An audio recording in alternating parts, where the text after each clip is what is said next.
2026-এর নির্বাচনে, বিধানসভা নির্বাচনে ব্যাপক সংখ্যাগরিষ্ঠ নিয়ে বিজেপি সরকার গঠন করতে চলেছে।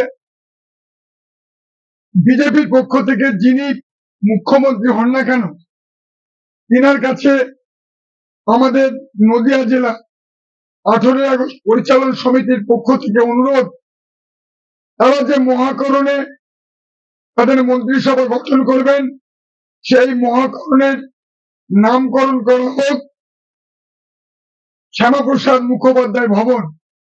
কারণ আমরা জানি পশ্চিমবঙ্গের রূপকার শ্যামাপ্রসাদ মুখোপাধ্যায়, তিনি যদি না থাকতেন তাহলে আমরা অর্থাৎ এই পশ্চিমবঙ্গ তৎকালীন পূর্ব পাকিস্তানে থাকতো, বর্তমানে বাংলাদেশে থাকতো। সেই জন্য বিজেপি সরকার গঠন করার পরে এই দিকটা মাথায় রাখুক। এই জন্য গতকাল রাত্রিবেলায় নদিয়া জেলা পরিচালন সমিতির পক্ষ থেকে প্রধানমন্ত্রী নরেন্দ্র মোদীকে আমরা মেল পাঠিয়েছি।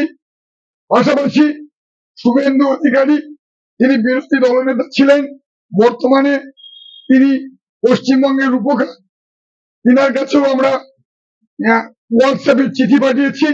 পাশাপাশি শ্যামাপ্রসাদ মুখোপাধ্যায়ের ট্রাস্টি বোর্ডের চেয়ারম্যান ডক্টর অনির্বাণ গাঙ্গুলিকেও আমরা চিঠি পাঠিয়েছি যে এই দিকটা বিবেচনা করা হোক। কারণ এতদিন পর্যন্ত শ্যামাপ্রসাদ মুখোপাধ্যায় সে অর্থে কোনো গুরুত্ব পায়নি, অথচ এই পশ্চিমবঙ্গের তিনি রূপকার।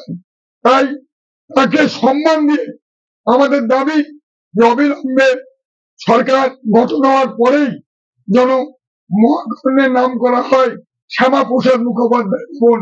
তাহলে আমরা পশ্চিমবঙ্গের বাসী হিসাবে গর্বিত হব। আমাদের নদিয়া জেলা 18 আগস্ট পরিচালন সমিতির পক্ষ থেকে আমরা এই অনুরোধ রাখছি নতুন সরকারের কাছে।